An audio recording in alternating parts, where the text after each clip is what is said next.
दुनिया भर में चलने वाली कारों का इतिहास, जिस पे आप अब तक अनजान होंगे। आखिर कब और कहां चलाई गई थी दुनिया की पहली कार? इसके अलावा क्या आप ये जानते हैं कि दुनिया की सबसे पहली कार किस इंसान ने बनाई होगी? अगर आप भी इन सभी सवालों का जवाब ढूंढ रहे हैं, तो आज की हमारी इस एक वीडियो में आपको आपके सभी सवालों का जवाब मिलने वाला है। भूलकर भी वीडियो को स्किप मत करना, वरना जिस कार में बैठकर आप मीलों का सफर तय करते हैं, उसका इतिहास आप नहीं जान पाएंगे। इसीलिए इस वीडियो के सफर में हमारे साथ अंत तक जुड़े रहिएगा। बात है 1769 की, जब पहली बार निकोलस जोसेफ कोगनॉट इन्होंने खुद से चलने वाली मैकेनिकल गाड़ी का आविष्कार किया था। उन्होंने उस समय एक घोड़ा गाड़ी का इस्तेमाल करके इस भाप पर चलने वाली कार को बनाया था। इस गाड़ी में लगा हुआ इंजन बहुत कम पावर का था, जिससे इसकी गति एक पैदल यात्री से भी कम थी। आपको बता दें कि जेम्स वॉट ने भाप के इंजन का सबसे पहला आविष्कार किया था, और इस इंजन के आविष्कार के बाद से ही गाड़ी बनाने की नींव रखी गई। निकोलस जोसेफ कोगनॉट ने जो ये गाड़ी बनाई थी, ये 3 पहियों पर चला करती थी, और ऐसा कहा जाता है कि उनका यह आविष्कार ज्यादा समय तक चल नहीं पाया था, क्योंकि इसमें उतनी क्षमता नहीं थी, और कुछ दूरी तय करने के बाद ये गाड़ी रुक जाती थी। कोगनॉट की ये भाप पर चलने वाली गाड़ी की थ्योरी यहीं पर समाप्त हो जाती है। और फिर आता है साल 1780। रूस के रहने वाले इवान कुलिबिन ने साइकिल की तरह 3 पहियों पर चलने वाली गाड़ी बनाने का काम शुरू किया, जहां उन्होंने भाप के इंजन का ही इस्तेमाल किया था। लगभग 11 सालों के बाद, यानी 1791 में उन्होंने इसे पूरा किया।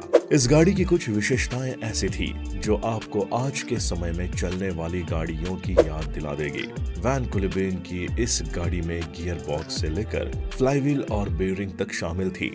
इसके अलावा उनके डिजाइन में 3 पहिए भी थे, लेकिन बदकिस्मती से उनके बाकी आविष्कारों की तरह ये आविष्कार भी धारा का धरा रह गया, क्योंकि सरकार इसे बेचने के लिए बंजारों का विकल्प नहीं ढूंढ पाई थी। साल 1801 में रिचर्ड ट्रेविथिक नामक एक वैज्ञानिक ने पफिन डेविल नाम के एक लोकोमोटिव को बनाया। इसे बनाने के लिए इसमें भाप के इंजन का इस्तेमाल किया गया था।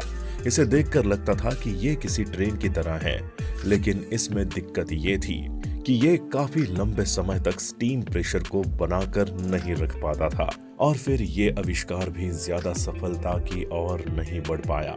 इतिहास में कई इस तरह के प्रयास उस समय किए गए थे, जिसमें कई बड़े बड़े वैज्ञानिकों की भूमिका रही थी, जिन्होंने अपने प्रयासों से आने वाले कल को बदलने की कोशिश करी थी, ताकि इंसानों के लिए यातायात की समस्या को दूर किया जा सके। उस दौर में कई कोशिशें नाकाम हुई, कई वैज्ञानिकों के प्रयास असफल साबित हुए। फिर आता है 1885, जब जर्मनी के एक वैज्ञानिक, जिनका नाम था कार्ल बेंज, जिन्होंने जर्मनी के मैनहिम नामक शहर में 4 स्ट्रोक साइकिल गैसोलीन इंजन द्वारा चलने वाली ऑटोमोबाइल का आविष्कार करके दिखाया। इसके बाद अगले ही साल 29 जनवरी के दिन उन्होंने इस गाड़ी का उनकी कंपनी बेंज एंड सी के द्वारा पेटेंट करवा लिया जाता है। तो ये कहना बिल्कुल भी गलत नहीं होगा कि कार्ल बेंज वो व्यक्ति हैं जिन्हें मॉडर्न ऑटोमोबाइल आविष्कार के रूप में जाना जाता है।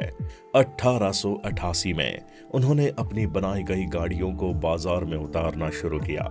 साल 1885 में उन्होंने अपनी पहली मोटर वैगन गाड़ी को बना भी लिया था। 3 जुलाई 1886 के बाद से उन्होंने अपनी बनाई गाड़ियों के प्रचार करने शुरू कर दिए थे। 1888 से लेकर 1893 के बीच में कार्ल बेंज की बनाई गई 25 गाड़ियां बिक चुकी थी। उस समय सभी को इस गाड़ी का डिजाइन काफी पसंद आ रहा था, क्योंकि इंसान इस तरह की चीज को पहली बार अपनी आंखों से देख रहा था और इसकी सवारी भी कर पा रहा था। कार्ल बेंज ने अपने इस आइडिया को अब एक स्टेप आगे ले जाने का सोचा, और अपनी इस 3 पहिया गाड़ी में 1 पहिया लगाकर 4 पहिया वाहन का आविष्कार कर डाला, जिसे लोगों की सहूलियत के लिए काफी बेहतर समझा जा रहा था। उनकी ये 4 पहिया गाड़ी भी 4 स्ट्रोक साइकिल गैसोलीन इंजन पर ही चलती थी। धीरे धीरे उनकी कंपनी ने इन गाड़ियों के उत्पादन को बढ़ाना शुरू कर दिया। इस तरह से उन्हें अपनी गाड़ियों के लिए और भी इंजन की जरूरत पड़ने लगी। उस समय इनके इंजन को बनाने का काम फ्रांस के रहने वाले इमाइल रॉजर किया करते थे, जिनके पास इस इंजन को बनाने का लाइसेंस भी था। 1886 में बेंज ने फ्लैट इंजन का निर्माण किया, जिसे जर्मन में बॉक्सर मोटर बोला गया, और साथ में उन्होंने इसका पेटेंट भी करवा लिया।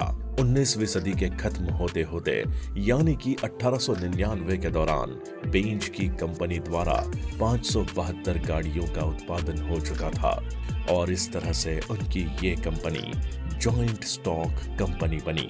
आपको बता दें कि साल 1890 में एक और गाड़ी बनाने वाली कंपनी तेजी से ऊपर आ रही थी, विल्हेल्म मैपेज, और गॉटलेब डैimler इस कंपनी के संस्थापक थे, और कंपनी का नाम था डैimler मोटर एंड गैसलशाफ्ट। साल 1900 में डैimler का देहांत हो जाता है।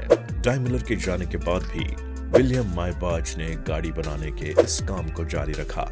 बाद में जाकर विल्हेल्म ने कार्ल बेंज के साथ हाथ मिला लिया, और यहाँ से एक नई कंपनी की शुरुआत होती है, जिसका नाम था डैimler एंड बेंज। दोस्तों, ये वही कंपनी है जो आज के समय मर्सिडीज बेंज के नाम से जानी जाती है। देखते देखते इस कंपनी की गाड़ियां मार्केट में बड़ी तेजी से बिकने लगी, और धीरे धीरे कार में लगने वाले इंजन को भी अपग्रेड किया जाने लगा। तो ये थी कहानी कार के आविष्कार की।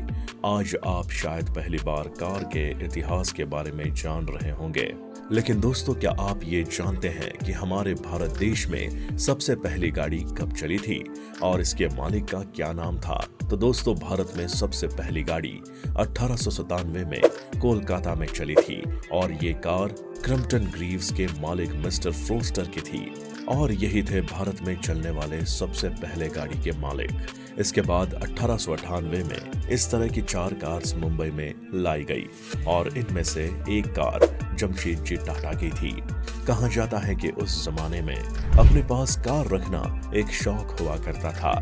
आज जमाना काफी मॉडर्न हो चुका है, और सड़कों पर एडवांस टेक्नोलॉजी से बनी हुई कार्स दौड़ती हुई नजर आती हैं। लेकिन यहाँ तक का सफर बिल्कुल भी आसान नहीं था।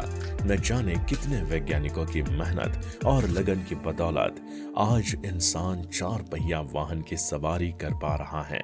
तो उम्मीद करते हैं आपको हमारी ये वीडियो अच्छी लगी होगी। इस वीडियो को लाइक करके शेयर जरूर करिए, और अगर आप इसी तरह की वीडियो फ्यूचर में भी देखना चाहते हैं तो हमारे चैनल को सब्सक्राइब कर लीजिए और बेल आइकन भी दबा दें, ताकि फ्यूचर में आने वाली वीडियो के अपडेट आपको मिलते रहें।